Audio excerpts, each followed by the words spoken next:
Welcome back. If you're new here, don't forget to subscribe and hit the like button. It only takes a moment, but it helps us keep telling real stories. Stories that challenge how we see love, loyalty, and the quiet corners of human weakness.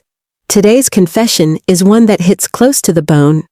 A story about love, neglect, and the moment one small choice shatters everything you thought you knew about yourself. Because the truth is, infidelity doesn't always begin with desire. Sometimes, it begins with silence, with the feeling of being unseen in the very place you thought was home. I never imagined I could betray someone I loved. If you'd asked me 10 years ago, I would have sworn I was incapable of it. I used to look at women who strayed and think, how could they? I believed loyalty was something you carried like armor, unbreakable, absolute. But life has a way of proving that even the strongest walls can crack when loneliness seeps through the smallest spaces. I'm 34 now, and this is the story of how I crossed a line I once swore I never would. Mark and I have been married for 9 years. We have a 6-year-old son, Jake. Our whole world wrapped in a smile that still makes my heart ache with love. From the outside, we had everything that mattered. A modest home with a tiny yard, bills paid on time, laughter echoing down the hallway on weekends. People used to say we were the steady couple, the kind others aspired to be. But behind that still picture, something had quietly gone missing. Mark worked long hours as an electrician. Dedicated, dependable, and exhausted. He'd come home, shower, eat dinner, help Jake with homework, then fall asleep in front of the TV before the credits rolled. And me? I kept the rhythm of our lives beating. The meals, the bills, the reminders, the invisible emotional labor that keeps a family from falling apart. We functioned like clockwork, 2 gears in the same machine. But somewhere along the way, the warmth faded. The touches became routine. The conversations turned into logistics. Love had turned into maintenance. It's strange how invisibility doesn't happen overnight. It's a slow fade, a quiet dimming of light you don't notice until everything feels gray. I had become everyone's caretaker, but my own? Wife, mother, reliable, predictable, forgotten. Then Alex arrived. It was a Monday, just like any other. My company had hired a new marketing director. 36, recently divorced, soft-spoken but confident. His first day, he attended my presentation. When I finished, he smiled.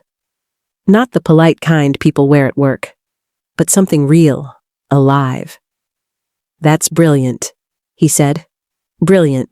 It sounds like such a small word, but it hit me like oxygen after years of shallow breaths.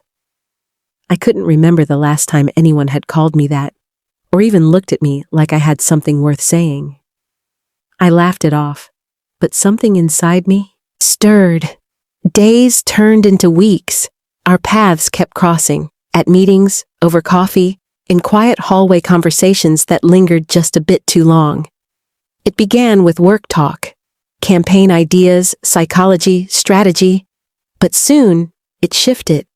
He'd ask about the books I loved, the kind of music I listened to, the city lights I missed seeing. When he looked at me, he saw me. And I didn't know how much I needed that until it happened. The first time he touched me, it was accidental. Or maybe it wasn't. I was leaning over my desk, and his hand brushed the small of my back, steadying himself. 5 seconds, maybe less. But in those seconds, my heart forgot its rhythm.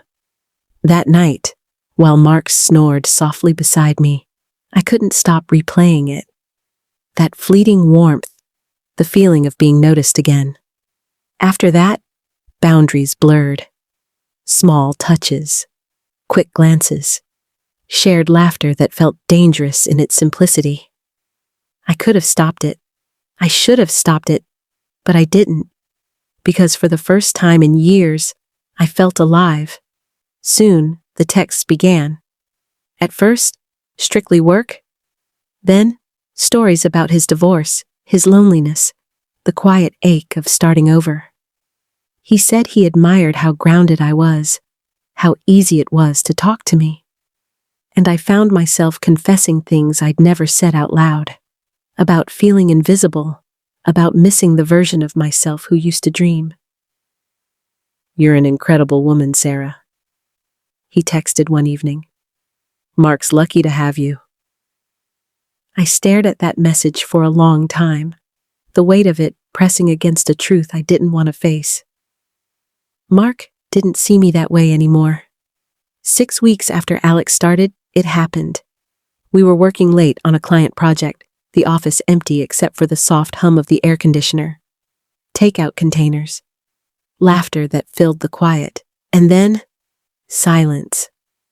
When I looked up, he wasn't laughing anymore. He was watching me, like he was seeing every secret I'd tried to bury. And in that moment, before a single word was spoken, I knew. Something in me had already crossed over.